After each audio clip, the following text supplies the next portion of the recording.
दोस्तों नमस्कार। ये है मार्गदर्शन फॉर सिविल सर्विसेज। मैं अनुराग चौधरी। दोस्तों आज की वीडियो में आप पढ़ेंगे यूपी बोर्ड की 7वीं कक्षा के इतिहास, हमारा इतिहास और नागरिक जीवन का अध्याय 8, मुगल साम्राज्य की स्थापना, प्रारंभिक मुगल शासक 1526 से 1556 ईस्वी। इसमें आप पढ़ेंगे बाबर, बाबर कालीन भारत, पानीपत और खानवा का युद्ध और बाबर का चरित्र, साथ ही हुमायूं के शासन से संबंधित महत्वपूर्ण अध्ययन सामग्री। अंत में हम इस अध्याय से संबंधित महत्वपूर्ण अभ्यास प्रश्नों को सॉल्व करेंगे जो 7वीं कक्षा के विद्यार्थियों के साथ प्रतियोगी परीक्षाओं की तैयारी करने वाले छात्रों के लिए बहुत ही उपयोगी है। तो आइए शुरू करते हैं यूपी बोर्ड के 7वीं कक्षा के इतिहास, हमारा इतिहास और नागरिक जीवन का अध्याय 8, मुगल साम्राज्य की स्थापना, प्रारंभिक मुगल शासक। दोस्तों दिल्ली सल्तनत की सने सने शक्ति जो है वो छीड़ हो रही थी। फलस्वरूप देश की राजनैतिक एकता छिन्न भिन्न हो गई। अनेक राज्यों का उदय हो गया था और इनमें कोई ऐसा राज्य नहीं था जो देश की रक्षा के लिए अन्य राज्यों को एकता के सूत्र में बांध सकता और उनका नेतृत्व कर सकता। राजनैतिक एकता के अभाव में बाबर को भारत पर आक्रमण करने का सुअवसर प्राप्त हुआ।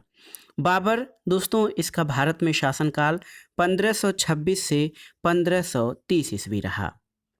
आप जान लीजिए बाबर के पिता तैमूर और माता चंगेज खां के वंश के थे। बाबर का पिता उमर शेख मिर्जा मध्य एशिया की छोटी सी रियासत फरगना का शासक था। यह एक उपजाऊ प्रदेश था। हरे भरे चरागाह, उत्तम जलवायु और फलों के बागान यहाँ की मुख्य विशेषता थी। अपने पिता की मृत्यु के बाद बाबर फरगना का शासक बना। उस समय उसकी आयु लगभग 11 वर्ष थी और सिंहासन पर बैठते ही बाबर को अनेक कठिनाइयों का सामना करना पड़ा। वह अपने पूर्वज तैमूर के राज्य समरकंद को भी जीतना चाहता था। उसने काबुल पर अपना अधिकार जमाया और वहां से वह भारत की ओर आकर्षित हुआ। आइए जानते हैं मुगल किसे कहते हैं। तो मुगल दो महान शासकों के वंशज थे। माता की ओर से वे चीन और मध्य एशिया के मंगोल शासक चंगेज खां के उत्तराधिकारी थे। पिता की ओर से वे ईरान, इराक और वर्तमान तुर्कों के शासक तैमूर के वंशज थे। अब आइए जानते हैं दोस्तों बाबर का भारत पर आक्रमण। देखिए दोस्तों इब्राहिम लोदी के विरोधी बाबर की सहायता से अपना स्वतंत्र साम्राज्य स्थापित करने की योजना बनाने लगे। उधर बाबर स्वयं भारत पर अधिकार करना चाहता था। इसके लिए उसने अपनी सेना को भली भांति तैयार किया। उसने अपना तोपखाना भी सुसज्जित कराया और इसी समय पंजाब के गवर्नर दौलत खां लोदी ने उसे दिल्ली पर आक्रमण करने के लिए आमंत्रित किया था। और यहाँ पर आप बाबर कालीन भारत के मैप को देख सकते हैं। और दोस्तों आप जान लीजिए कि बाबर कालीन जो भारत था वो कई स्वतंत्र राज्यों में यहाँ पर आप देख सकते हैं। खानदेश, अहमदनगर, बरार, गोलकुंडा, बीजापुर, गोंडवाना, ओडिशा, इन कई स्वतंत्र राज्यों में विभक्त था। और बाबर के समय यहाँ पर देखिए काबुल, इसके अलावा आप देखिए पेशावर और लाहौर, यहाँ पर आप देख सकते हैं सरहिंद। और देखिए आप यहाँ पर पानीपत, जो पानीपत का प्रथम युद्ध हुआ था यहीं पर हुआ था बाबर और इब्राहिम लोदी के बीच। इसके अलावा आगरा, लखनऊ और दोस्तों ये जो शासन रहा है आप देख सकते हैं यहाँ पर मानचित्र में जो चित्रांकन किया गया है बाबर के साम्राज्य की सीमा, तो जो लाइन से दर्शाया गया है यहाँ से बाबर के साम्राज्य की ये सीमा को दर्शाते हुए प्रदेश हैं। यहाँ तक ये प्रदेश बाबर की सीमा को दर्शा रहे हैं। उसके अलावा भारत में कई अनेक स्वतंत्र राज्यों का अस्तित्व था। आप जान लीजिए दोस्तों 1526 में पानीपत के मैदान में बाबर का सामना इब्राहिम लोदी से हुआ। बाबर के पास तोपें थीं जो भारत के शासकों के पास नहीं थीं। उसके पास कुशल घुड़सवार भी थे। उसकी सेना छोटी थी परंतु अच्छी तरह प्रशिक्षित थी। बाबर और उसकी सेना को अनेक युद्धों के अनुभव थे। उसने बड़ी कुशलता से अपनी सेना का संचालन किया और इस युद्ध में बाबर की विजय हुई। इब्राहिम लोदी लड़ाई में मारा गया और इसी के साथ लोदी वंश का अंत हो गया और भारत में एक नए वंश मुगल वंश की स्थापना हुई। तो आप जान लीजिए मुगल वंश का संस्थापक बाबर था। बाबर और उसके बाद के मुगल शासक तुर्क और सुन्नी मुसलमान थे और बाबर ने मुगल वंश की स्थापना की थी। और आपने पढ़ा ही है कि बाबर का जन्म 1483 में हुआ था और इसके पिता उमर शेख मिर्ज़ा फरगना नामक छोटे से राज्य के शासक थे। बाबर ने भारत पर 5 बार आक्रमण किया था। ये भी बहुत ही महत्वपूर्ण जो है तथ्य है। और पानीपत के प्रथम युद्ध में पहली बार तुगलमा युद्ध नीति और तोपखाने का प्रयोग बाबर के द्वारा किया गया। और आप जान लीजिए पानीपत का प्रथम युद्ध जो है बाबर और इब्राहिम लोदी के बीच हुआ था। और इब्राहिम लोदी मध्यकाल का पहला शासक था जो युद्ध स्थल में मारा गया था। और उसके साथ उसका मित्र ग्वालियर के राजा विक्रमजीत भी युद्ध स्थल में मारा गया था। दोस्तों इसके अलावा देखते हैं बाबर और राजपूतों का जो संबंध रहा। तो चित्तौड़ के महाराणा संग्राम सिंह बाबर के सबसे शक्तिशाली शत्रु थे। ये राणा सांगा के नाम से अधिक प्रसिद्ध थे। और बाबर ने स्वयं राणा सांगा के बारे में लिखा है कि राणा सांगा ने अपनी वीरता के बल पर भारत में उच्च स्थान प्राप्त किया था। इसके अलावा पानीपत के अलावा एक महत्वपूर्ण युद्ध खानवा का युद्ध था। खानवा का युद्ध 1527 में हुआ था। 1527 को राणा सांगा और बाबर के मध्य खानवा का युद्ध हुआ। युद्ध में बाबर की विजय हुई और इस युद्ध के परिणाम स्वरूप राजपूतों की शक्ति और प्रतिष्ठा तथा प्रभाव समाप्त हो गया।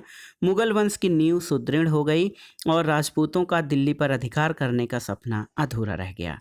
इसके बाद बाबर ने चंदेरी के शासक मेदिनी राय को चंदेरी के युद्ध 1528 में और अफगान सरदारों को घाघरा के युद्ध 1529 में पराजित करके भारत में मुगल साम्राज्य को सुदृढ़ बनाया। तो बाबर द्वारा लड़े गए प्रमुख युद्धों में पहला युद्ध पानीपत का युद्ध था जो 21 अप्रैल 1526 को, खानवा का युद्ध 17 मार्च 1527 को, चंदेरी का युद्ध 1528 में और घाघरा का युद्ध 1529 में उसने लड़ा था। आइए बाबर के चरित्र के बारे में जान लेते हैं। देखिए दोस्तों, बाबर को कलम और तलवार दोनों का सिपाही कहा जाता है। सैनिक कार्यों के साथ साथ वह साहित्य के प्रति रुचि रखता था। उसे तुर्की और फारसी भाषा और साहित्य का अच्छा ज्ञान था। बाबर स्वयं भी उच्च कोटि का साहित्यकार था और उसने अपनी आत्मकथा तुजुके बाबरी लिखी है। बहुत ही महत्वपूर्ण है दोस्तों, बाबर ने अपनी आत्मकथा बाबरनामा की रचना की है और आप जान लीजिए कि ये जो है बाबर की आत्मकथा है। दोस्तों यहाँ पर देखिए तुझके बाबरी या बाबरनामा के नाम से लिखा गया है। बाबर की आत्मकथा तुर्की भाषा में है। इसके फारसी अनुवाद को बाबरनामा कहते हैं और बाबरनामा का जो है तुझके बाबरी का जो फारसी अनुवाद है वो अब्दुल रहीम खान खाना ने किया था। दोस्तों बाबर को बगीचों का बहुत शौक था। उसने आगरा और लाहौर के आसपास कुछ बगीचे लगवाए।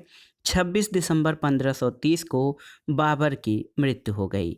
यहाँ पर जो समय रेखा है आप देख सकते हैं, 1500 से 1650 ईस्वी के बीच का जो ये लाइन है, इसमें जब आप देखेंगे तो आप पाएंगे कि बाबर का जो समय है यहाँ पर आप देखिए दोस्तों 1526 से 1530 ईस्वी बाबर का शासनकाल। उसके बाद 1530 से 1540 ये हुमायूं का पहला कार्यकाल है, 1530 से 1540। उसके बाद 1540 से जो है 1545 तक शेरशाह का शासन आता है। पुनः जो है हुमायूं ने दिल्ली पर 1555-56 में शासन किया था। उसके बाद 1556 से आप देख सकते हैं 1556 से 1605 ईस्वी तक अकबर का शासन रहा था। अब आइए आगे बढ़ते हैं दोस्तों, यहाँ पर जो है हुमायूं के बारे में पढ़ लेते हैं। हुमायूं 1530 से 1540 ईस्वी तक दिल्ली के सिंहासन पर बैठा। उसके बाद 1555-56 में वह पुनः जो है दिल्ली पर अधिकार किया था। दोस्तों बाबर की मृत्यु के बाद उसका पुत्र हुमायूं 1530 में मुगल सिंहासन पर बैठा। सिंहासन पर बैठते ही हुमायूं को अनेक कठिनाइयों का सामना करना पड़ा। उसकी सबसे बड़ी कठिनाई उसके शत्रु थे, जिसमें पश्चिम में गुजरात के शासक बहादुर शाह और पूर्वी भारत का शेर शाह मुख्य थे। ये दोनों भारत में अपनी शक्ति को बढ़ा रहे थे और मुगल शासक हुमायूं को भारत से भगाने के लिए प्रयत्नशील थे। इन्हीं के साथ हुमायूं के सगे संबंधी भी उसके लिए कठिनाई उत्पन्न कर रहे थे। उन्होंने प्रायः उसके शत्रुओं का ही साथ दिया। हुमायूं और बहादुर शाह के बारे में जानते हैं। दोस्तों, बहादुर शाह गुजरात का शासक था। बहादुर शाह दिल्ली का साम्राज्य प्राप्त करना चाहता था। उसने 1534 में चित्तौड़ पर आक्रमण करके उसे अपने अधीन कर लिया। अतः हुमायूं और बहादुर शाह के बीच युद्ध की संभावना बढ़ने लगी। अंततः हुमायूं और बहादुर शाह के मध्य युद्ध हुआ, जिसमें बहादुर शाह की पराजय हुई। हुमायूं से बचते हुए बहादुर शाह ने पुर्तगाली द्वीप दीव में शरण ली और हुमायूं गुजरात विजय कर अपनी राजधानी वापस चला गया। और इस मौके का लाभ उठाकर बहादुर शाह ने पुर्तगालियों की मदद से गुजरात पर पुनः अधिकार कर लिया। हुमायूं के विजय के विरुद्ध जन विद्रोह के चलते मुगलों के हाथ से गुजरात निकल गया। अब आइए हुमायूं और शेरशाह के बारे में जानते हैं। दोस्तों, 1538 में हुमायूं ने शेरशाह से चुनार जीत लिया। उसके बाद शेरशाह ने गौड़ यानी बंगाल पर विजय प्राप्त की और बंगाल पर अधिकार कर लिया। शेरशाह के बढ़ते हुए प्रभाव से हुमायूं सशंकित था।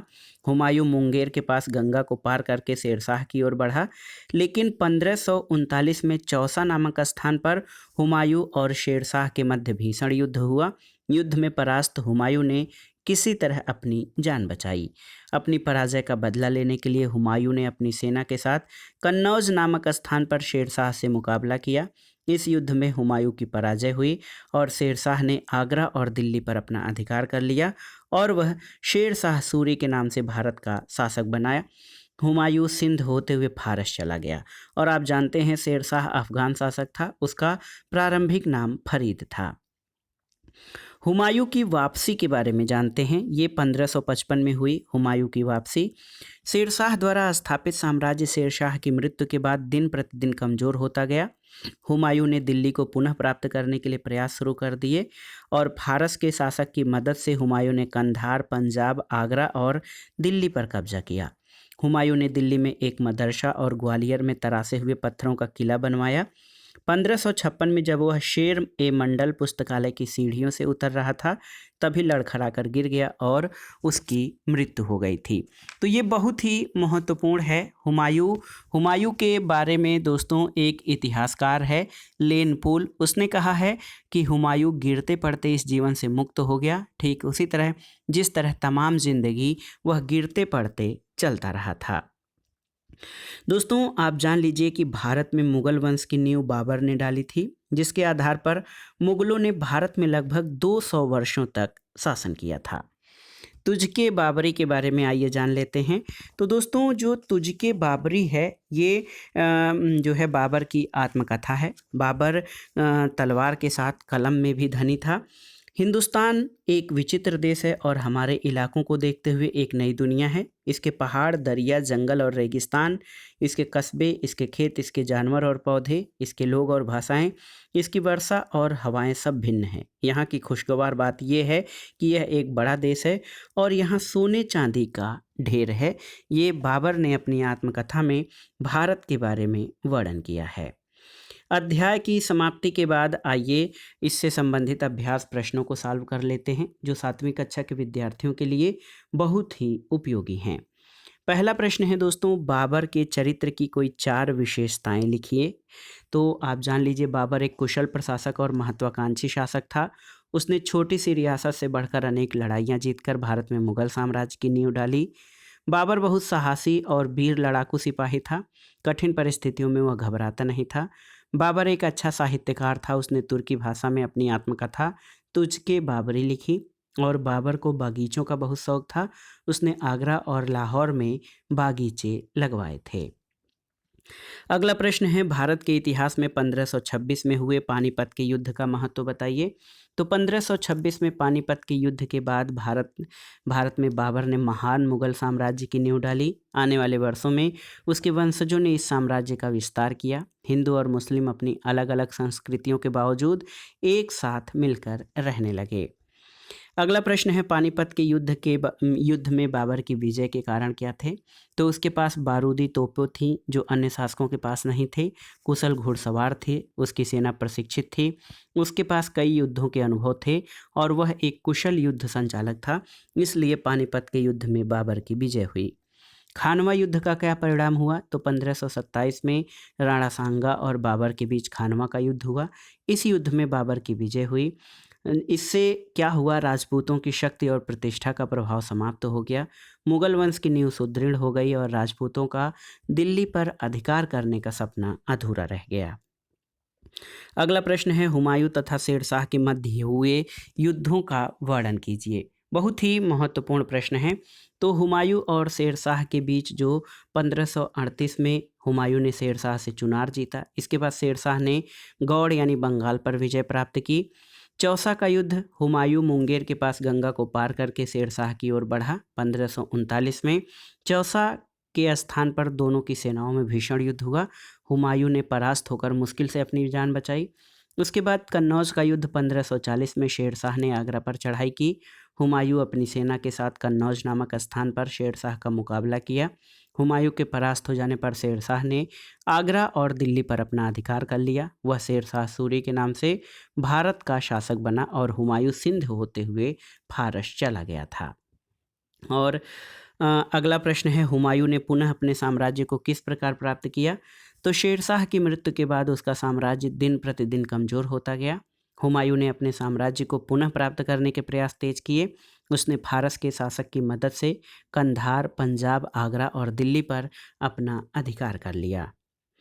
अगला प्रश्न, सही और गलत का निशान लगाना है। सही कथनों के सामने सही और गलत के सामने गलत का निशान लगाना है। पहला है कि बहादुर शाह हुमायूं का मित्र था, तो ये गलत है क्योंकि बहादुर शाह हुमायूं का प्रतिद्वंदी था और शत्रु था। हुमायूं की मृत्यु चौसा के मैदान में हुई, तो ये भी गलत है। हुमायूं की मृत्यु दोस्तों ये पुस्तकालय की सीढ़ियाँ जो है उतरने से, पुस्तकालय की सीढ़ियों से गिरने के कारण हो गई थी। दीन पनाह भवन में पुस्तकालय शेरे मंडल की सीढ़ियों से गिरने के फलस्वरूप। चौसा के युद्ध में हुमायूं की विजय हुई, तो ये भी गलत है। चौसा के युद्ध में हुमायूं की विजय नहीं हुई थी।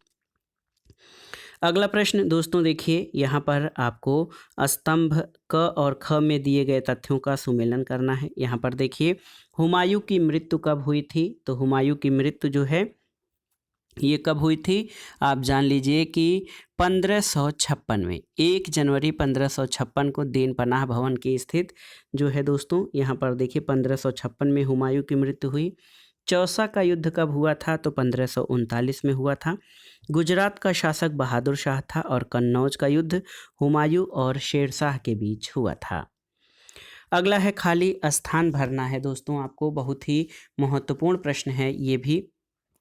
और आप देखिए कि भारत में मुगल साम्राज्य की स्थापना किसने की थी, तो बाबर ने। बाबर भारत में मुगल साम्राज्य का संस्थापक था। बाबर और राणा सांगा के बीच किस स्थान पर युद्ध हुआ था, तो याद रखिएगा खानवा का युद्ध हुआ था। बाबर ने अपनी आत्मकथा किस भाषा में लिखी थी, तुर्की भाषा में तुझके बाबरी के नाम से लिखी थी और उसका फारसी में अनुवाद बाबरनामा के नाम से अब्दुल रहीम खान खाना ने किया था। और यहाँ पर देखिए, पाठ के आधार पर तालिका को पूर्ण करिए। तो 1526 में क्या हुआ था, पानीपत का प्रथम युद्ध हुआ था। 1527 में खानवा का युद्ध हुआ था। 1528 में दोस्तों चंदेरी का युद्ध हुआ था और 1529 में ये घाघरा का युद्ध हुआ था। तो बहुत ही महत्वपूर्ण प्रश्न है और ये जो चार्ट है आपके लिए, ये बाबर द्वारा लड़े गए युद्ध हैं। तो आप जान लीजिए कि पानीपत का पहला युद्ध 1526 में, खानवा का युद्ध 1527 में, चंदेरी का युद्ध 1528 में और घाघरा का युद्ध 1529 में हुआ था। तो दोस्तों ये था आज का वीडियो। यूपी बोर्ड के 7वीं कक्षा के इतिहास, हमारा इतिहास और नागरिक जीवन का अध्याय 8, मुगल साम्राज्य की स्थापना, प्रारंभिक मुगल शासक 1526 से 1556। इसमें आपने मुगल साम्राज्य के संस्थापक बाबर और उसके पुत्र हुमायूं के शासनकाल और उनकी उपलब्धियों के बारे में जाना। ये वीडियो भारतीय इतिहास के मध्यकालीन खंड को समझने के लिए, तैयार करने के लिए बहुत ही उपयोगी है। आप इन प्रश्नों को तैयार कर लीजिएगा। ये अध्याय आपको कैसा लगा हमें कमेंट बॉक्स में ज़रूर बताइएगा। वीडियो को लाइक करें, शेयर करें और इस चैनल मार्गदर्शन फॉर सिविल सर्विसेज को सब्सक्राइब करें। वीडियो देखने के लिए धन्यवाद दोस्तों। नमस्कार।